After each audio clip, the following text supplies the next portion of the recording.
Welcome to the Heroic Investing Show. As first responders, we risk our lives every day. Our financial security is under attack. Our pensions are in a state of emergency. A single on-duty incident can alter or erase our earning potential instantly and forever. We are the heroes of society. We are self-reliant and we need to take care of our own financial future. The Heroic Investing Show is our toolkit of business and investing tactics on our mission to financial freedom.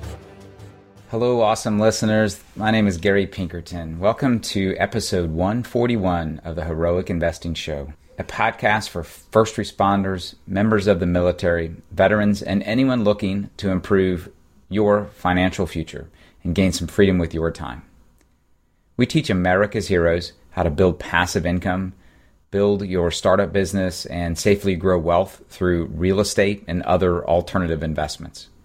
We help current and prior first responders put protections and systems in place to enable them to build a life where they can focus on their passion, that service or product that they uniquely are gifted to share with the world, that brings compensation to them, it brings satisfaction to them, and hopefully it improves the world around them. That's my vision.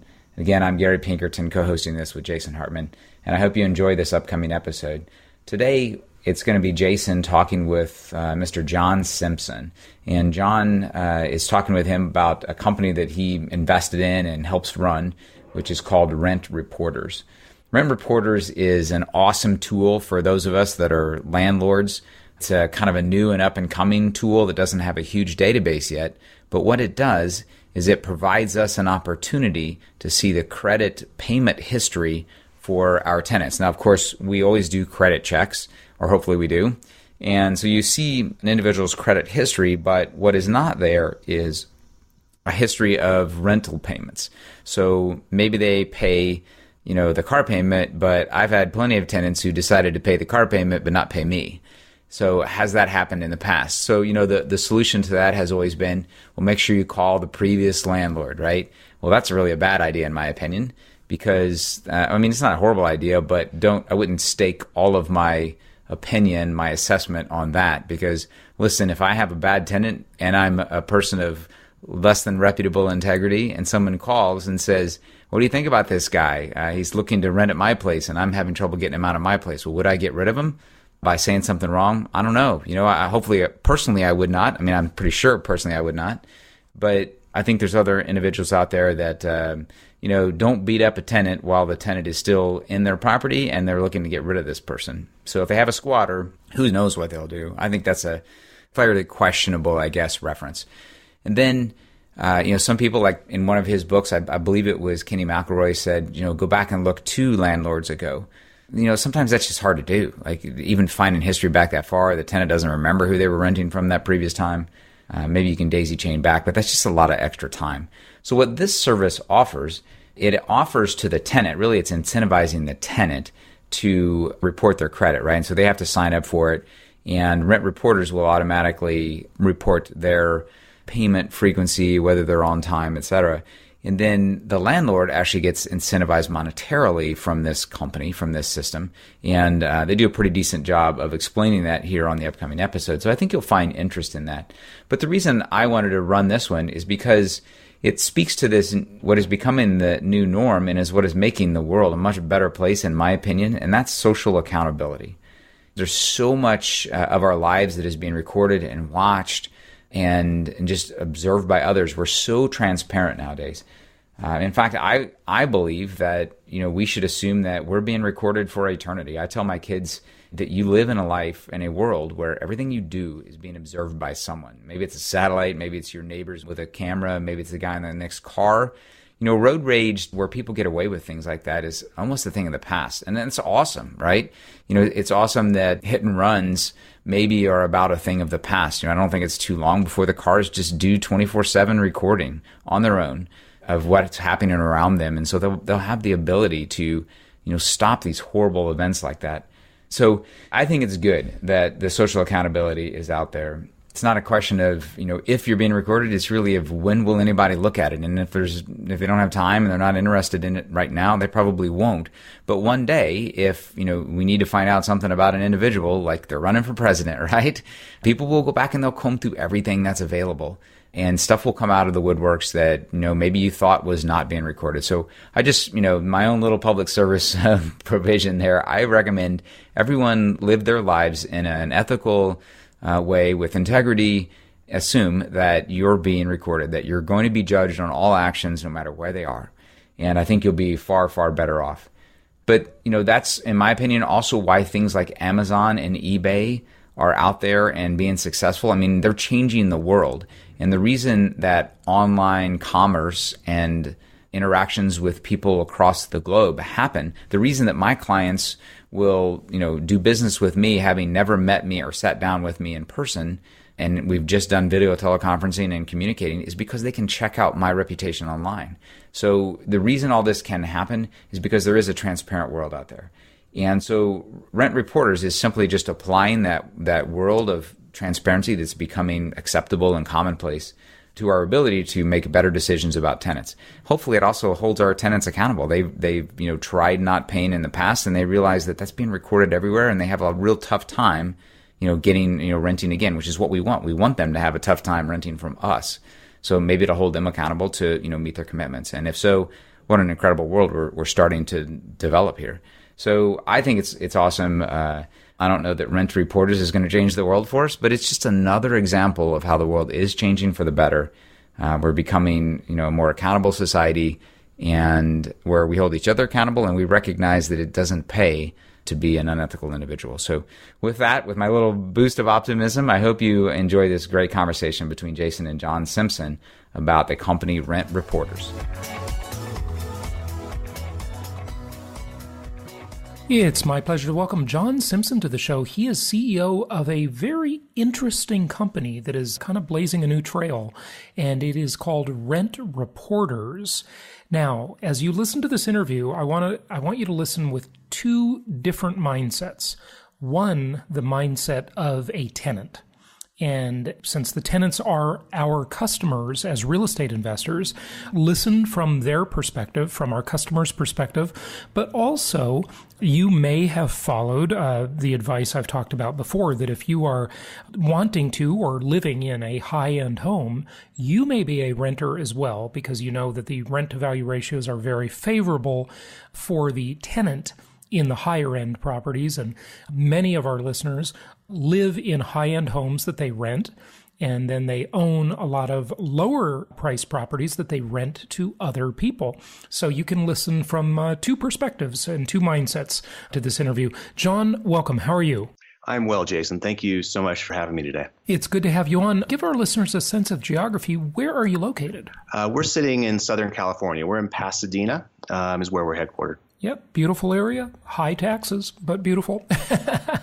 I love Pasadena, and I used to be a Southern California guy myself. So what is Rent Reporters, and was this something you discovered or something you created? I wish I could take credit for the brainchild. I originally was brought to this opportunity as an investor. I sat on the board for many years. I joined as CEO 6 months ago. But as most good ideas are generated by others and not me, but this is a terrific one. I wish I could take credit for. So tell us about it. What is the idea? I mean, credit reporting for renters for rent payments? That's not on a credit report, right? How did this come about, and what does it do? The challenge for renters, there's 100 million renters in the country. There's 40 million, many of those who are credit invisible. And for the rest of us who have mainstream credit, that ends up on a credit report. So our credit cards, our credit card payment history, our auto loans, if we owned a house, that ends up on our credit report. But tenants get left out in the cold. That doesn't have any mechanism. There's no mechanism for that to reach their credit report. And so the idea was, wouldn't it be wonderful if we could help empower that tenant to really get the credit, if you will, all pun intended, for their on-time rent payments. And so we serve as a middleman our tenant hires us, our customer hires us to go validate that rent that they've paid over years with their landlord, and then report that to the credit bureaus. So the landlord then is now saddled with another task, or they have to report rent payments to the three major credit bureaus? Is that how it works? So we're facilitating that process. So we'll follow up with that landlord on a monthly basis or quarterly basis, depending on what that landlord would like. We'll be rolling out an online portal where they'll be able to do that directly online. But yes, they're going to be validating, saying, yes, Jason paid his rent in the month of October on time. Interesting. I would assume that landlords would kind of object to that by saying, hey, what's in it for me? Why do I care about this? But you had some good explanations for that when we were talking off air. So, why don't you talk about that? When I first came in as an investor, that was one of my concerns, was really, we understand why the tenant would want to report their rent, but we still need the participation and the cooperation from the landlord. And that was a concern of mine. But what we found, the vast majority of the instances, at 95% or more of the time, the landlords are perfectly happy to cooperate. And they see this as an incentive for their tenant. I mean, the whole idea is that we have a customer that comes to us who's incentivized to pay their rent on time. And so that's a good thing for landlords to reinforce. But it is a process that exists in the world today, as I shared with you earlier, that if a tenant is buying a home, it's a standard part of the mortgage application or underwriting process to actually validate the rent they've been paying over the last 2 years. So this was not a brand new concept in terms of when we're reaching out to a landlord. They've dealt with this process for entirely different reasons, but the vast majority are really just happy to help their tenants and are glad that they care. Okay, so take us through the mechanics of how it works. Like, I assume that the landlord has some kind of account on your website, and then they go in and whenever they receive rent every month, they just log that, hey, the rent was on time, the rent was late, or maybe some other things that they might say about the rent payment? Yes, it's a very straightforward process. Really, we're asking a very simple question. Once we've actually gone through the credentialing process of establishing the landlord is indeed the landlord, that happens one time at the very beginning of the relationship. And then it's just confirming, was the rent paid on time? It's a yes or no. And if it has not been paid on time, then we determine how many days based on when it was due, how many days it might be late. But again, it's very unusual for our customers to actually be late because these are the incentivized renters. Now that is the big incentive. You just said it. Why would a landlord care if the tenant improves their credit report by, the landlord's going to think, well, I've got an extra task, I've got to do something else, right? But that becomes a lever, a motivation for the tenant to be a good tenant, to pay rent on time, right? That's powerful. Absolutely. I mean, there's the carrot and the stick. The carrot is they want to improve that credit score. The stick is they certainly don't want to undo all the good things they've done. They're very accountable, very, very accountable. Okay, fantastic. Well, tell us more about how it works. I assume there's no cost. Well, I hope so. But I don't know, maybe it would be worth paying a little bit for this because you've got that leverage to get the tenant to pay on time. How do you make money? So this is entirely, again, a consumer-facing model. We're not burdening the landlord with any costs in this process. What we really want is for them to cooperate and help us validate that rent. So the customer is paying us for an initial verification, and we're able to report up to 2 years of rent history all at once. And we're at the same time reporting how long they've been a tenant. And if you think about what impacts someone's credit score, it's the length of your credit history, your payment history, and the type of credit. Those are the top 3 factors in determining one's credit score. And so the rental trade line is a housing trade line. It's the most important trade line you have. It's the same again as a mortgage.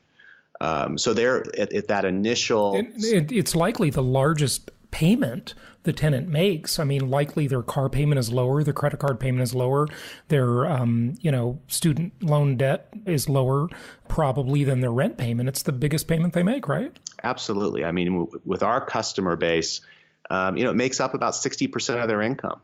It's the most significant payment in their financial life for sure. So yes, we're able to go back and really, when you think about it, it's that initial look back that is particularly powerful, because we're putting that significant amount of history on their credit report all at once in as little as 7 days, 10 days, and then we're continuing then on a monthly basis thereafter to follow up and verify that rent. So that customer is paying us for that initial sign up and look back. It's $99.95. And then on an ongoing basis, it's $9.95 a month for us to continue to validate and verify those rent payments and then report them to TransUnion. Okay, so tell us a little more about how this comes about. Oh, and it's only TransUnion, by the way? Is it not Equifax and Experian? Sorry, I couldn't remember the other one for a moment. Yes, the top three. So right now we're reporting to TransUnion. We're in the process of finalizing a reporting relationship with Equifax. We're hopeful to be able to report that in the next couple of weeks. And Experian, we've been in conversations with for quite some time. The consumer-initiated credit reporting model is a relatively new animal for the credit bureaus, and so it takes time to make them comfortable with the process surrounding it. Because really the world as we know it in credit is that it's the creditor who is reporting that history, and a consumer is not initiating that process like they are. Right, and this time the consumer is coming and saying, please report me because I'm not getting credit for all this rent I'm paying. I mean, listening to you makes me think I would love it if you would go back to my last two landlords and tell them to report my rent payments. Heck, I made them all, and I'd like them to report them. They would improve my score. What we're particularly motivated by is if you go to our website at www.rentreporters.com and you look at our success stories, they're very prominent. And we post a new story about every 3 to 4 weeks. And it's, you think about that 100 million of renters in the country, and it's amazing how many people have no credit score or they're actually invisible. And to have the opportunity, when you think about mainstream financial products, we forget about the world of payday loans, and we forget about those who don't have access to the credit products that perhaps you and I take for granted. Being able to get a airline point credit card, or having access to traditional auto loan financing. And if you look at our success stories, you can really see how we're changing people's lives and giving them access to the credit world. And what's so ironic in that space is that those who can afford credit the least pay the most. And if you follow the world of payday loans and people get caught into these cycles of debt that they can't get out of, that would be difficult for anybody to get out of. But just by reporting their rent, they become a legitimate mainstream consumer with access to all these great financial products, obviously, that we want to help them use responsibly.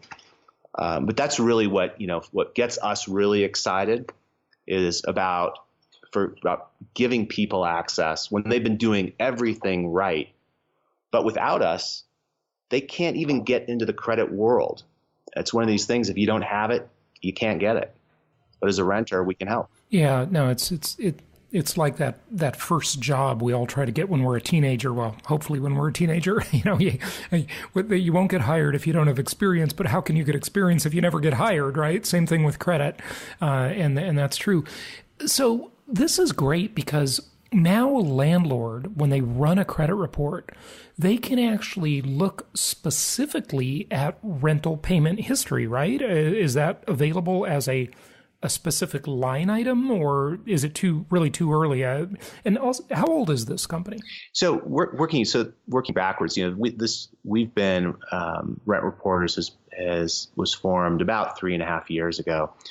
But no, you're absolutely right. That landlord will be able to see the trade line, the specific trade line, and the payment history for that tenant They'll be able to see any lates, but going back for a full 2 years, that's the credit history we'll be able to show of what their payment cycle was month by month.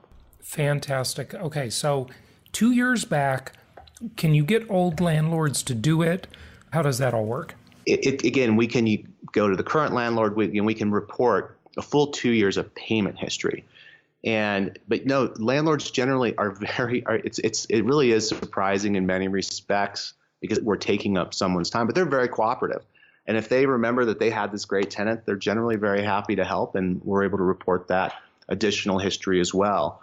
Right now, we're mainly focused on just the going back that 2 years. So our customers will add a landlord from maybe 18 months ago, but it also matters just in terms of how long they've been a tenant at all. I mean, how long that history will show up, not just the payment history, but how long that trade line has been open. And for many of our customers, that's many, many years. We had this customer call us about 5 weeks ago now and called to cancel. And our customer service team called to say, and the customer being the tenant, right? I'm sorry, the tenant called to cancel. And so our customer service team followed up to say, my gosh, what happened? Was there a service failure? And they said, no, I've been a tenant for 15 years in the same house, and I paid cash for my rent every single month. I had no credit cards. And I was with you guys for 30 days, and I just bought my own house because of you. And we were able to take someone from no score at all. This was a fairly amazing story, and we've still been trying to understand some of the particulars of it. But she ended up with a 710 credit score, enough to qualify for a Fannie Mae written mortgage, or guaranteed mortgage rather. It's just really quite spectacular of when you think about, again, the things we take for granted. But if you're someone that's on the outside of that system, I can't imagine what she'd feel being able to buy her first house. I mean, that must have been a fantastic feeling. Yeah, that really is. This I think this is a great idea. I love this. Okay, so how much time? I assume that time on the landlord's part is probably the biggest obstacle, the biggest objection. How much of their time will it take to do this reporting of rental payments? So in the very first contact we make, in terms of just as I described, the credentialing process, it'll probably take 3 to 4 minutes to go through a series of questions. But after that, it should be seconds and not minutes. It's it's just saying, did Jason pay his rent on time? And the answer was yes. The vast majority of the instances is very straightforward. And if Jason hasn't paid his rent, they say, I haven't received it yet, but there's no additional action. And then the following month, we'll follow up and say, well, did Jason pay his rent? How are you doing that? Is it an email? Like they just click on an email and say yes, no, maybe? We interact with the landlords in any way that they want to. So we can do that via text and a reply to text. We can do that through a landlord portal that'll be coming out at the end of June, where they would literally log on. They'll be able to see all of their tenants and just click paid, paid, paid. They'll be able to do it by email or by phone. Mm-hmm. Okay, interesting.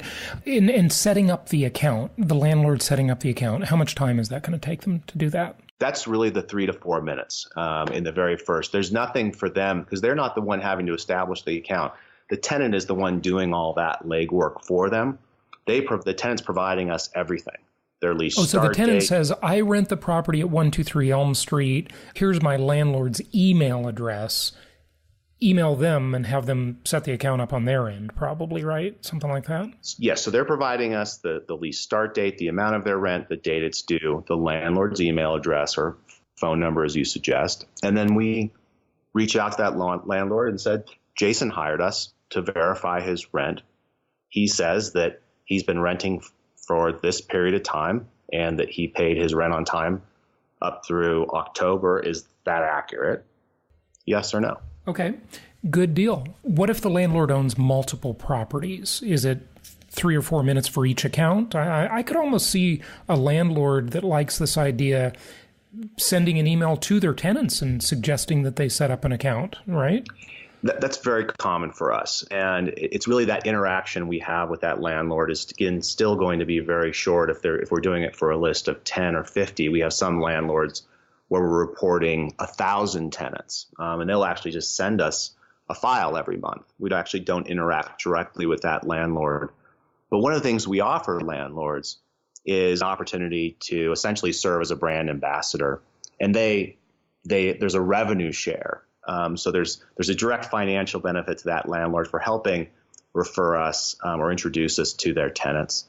And then they get $20 for every customer that signs up, or for every tenant that signs up, rather. And then they also have the benefit of the carrot and the stick in terms of getting that monthly rent paid on time. Yeah, I think that carrot and stick cannot be underestimated. I think that's pretty powerful. This is an interesting idea. What else do you want people to know? Maybe just any questions I haven't asked you.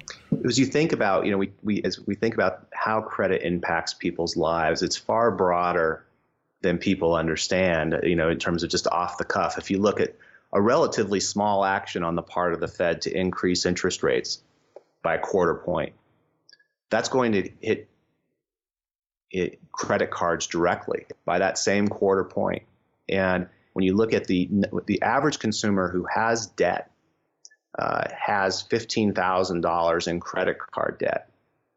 And that quarter point makes such a difference. But what you can do when you take someone's score and you move them from 620 to 670, they're in a different interest rate world. You look at the impact on a car loan, and you move someone 50 points from, if I move someone from 650 to 690, that can cut their auto loan interest rate in half. And so it's not just, as I spent so much time talking about, well, those that don't have access to traditional financial products really need us. But really, everyone benefits from a higher score if you're someone carrying debt, whether it be an auto loan, credit card debt, or you're trying to qualify for that mortgage. A higher score just matters. Yeah, it does. There's very few ways to control your fate. There is this is a carrot for us landlords, right? If you can help your tenant cut their very burdensome, on many tenants, because they're at the lower end of the credit scoring spectrum many times, if you can help them reduce their expenses and reduce these, almost usurious interest rates that you see, especially in the really lower levels, then they can afford to pay you more rent and they won't be pressed every month. And, this could ultimately, although it'd be impossible to measure, increase rents. I mean, it could, it can allow people to afford more expensive homes, or, allow the landlord to bump rents more aggressively than they might otherwise be able to do, or just get their rent in the first place because your tenant is not so pressed every month because they're paying exorbitant rates on their other debt. So there's a lot of really interesting aspects to this. I think it's a great thing. One thing I didn't ask you though, John, is, rent is a little more complex when it comes to maybe reporting it, in the sense that with a car payment, you either paid the payment or you didn't. If you made a partial payment, they're probably going to stick it in suspense and not give you credit for it until you make the full payment, right? But with rent, there can be complexities, the tenant, they paid on time, but they didn't pay me all the rent because they're claiming that, they had the right to withhold $100 because something needed to be fixed. And, it gets a little more messy. Would you agree? And then how do you handle like security deposits and condition? Are those things reported at all, or is it strictly the monthly rent? It is strictly the monthly rent. And we really don't experience many instances where we're having to reconcile, if you will, a holdback. Again, I think our customers are very motivated to pay their entire balance, and they don't want there to be any other footnotes to it. Because when we report that trade line, it's saying they owed $1,000 last month, and did they pay it? And it is a yes or no question. There's an obligation, and that idea of offset that you're introducing really doesn't come into play. The obligation is $1,000 a month. Yeah, and now there's a greater motivation to pay it because they know it's being reported. So good stuff. John, what else do you want people to know? I want you to tell a family member or a friend, because it's, there's very few things in life where you're really able to do something great for somebody and really pass on a tip that will really impact their financial future. And for those who are the landlords that are listening, they have a family member, relative, friend that they can tell the rent reporter story to, and they'll be doing them a great service. And we're here to serve, and we want to have the opportunity to do that much more good for that many more tenants. So if you can tell someone, go to rentreporters.com. We'd be super appreciative, and so will that person you tell. Excellent stuff. One other question, I just wanted to have you go back and share some of those stats that you shared at the beginning. And this is all like your business plan and how you see your market as a company. How many renters are there? And, just any other stats that might be interesting to us investors. I think that's fascinating. Yeah, so when you think about when I was considering joining as an investor, the size of the market very much matters. And the renter market is 100 million tenants in the country. That's just a tremendous market. And you look at the competition for quality housing. The competition amongst tenants to get the apartment they want is significant. The shocking statistic for me, the 100 million, that makes sense. It's big, but it's easy for me to understand. What's harder for me to understand is the large percentage of that 100 million that remains credit invisible. And that doesn't mean having no credit score, because that's many millions more. These are people that don't even exist in the credit system. How many are there? You said there's no 40 million or something? 40 million. 40 million people in the country. That's amazing. Amazing. Yeah, so some of the tenants you're dealing with, they don't even have a credit report, and that's really that's very unsettling when you're a landlord to not be able to have a file on them when someone applies, right? Yeah, exactly. There's the social aspect of this is, when you think about there's all the things you do in life and how many of them are really impacting the social good. We'd like to think that we're all, trying to better the good for everyone in some small way every day. But when you look at the way that the credit system has been constructed in this country, it's heavily tilted for those who could otherwise qualify for a mortgage. But if you find people that are that haven't been able to get into that mainstream credit system, they're just waiting to get mugged on the financial block. And there's plenty of money out there to lend in hard money situations for those who are outside the credit system, and they pay usurious rates that nobody should have to endure. And the problem is, once they get caught in that cycle, they never get out, or at least it's extremely difficult to get out. And that's the piece where it's just extraordinary to me in terms of how something so small of taking what you're doing every single month, paying your rent, could actually transform someone's life. Yeah, no. It's not too many opportunities we have to do that. That's fantastic. Good stuff. John, thank you so much for joining us, telling us about this very interesting business model. I wish you a lot of success with it. Jason, thank you for having me, and thanks for listening to the Rent Reporter Story. Thank you so much for listening. Please be sure to subscribe so that you don't miss any episodes. Be sure to check out the show's specific website and our general website, hartmanmedia.com, for appropriate disclaimers and terms of service. Remember that guest opinions are their own, and if you require specific legal or tax advice or advice in any other specialized area, please consult an appropriate professional. And we also very much appreciate you reviewing the show.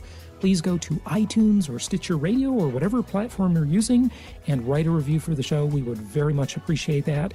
And be sure to make it official and subscribe so you do not miss any episodes. We look forward to seeing you on the next episode.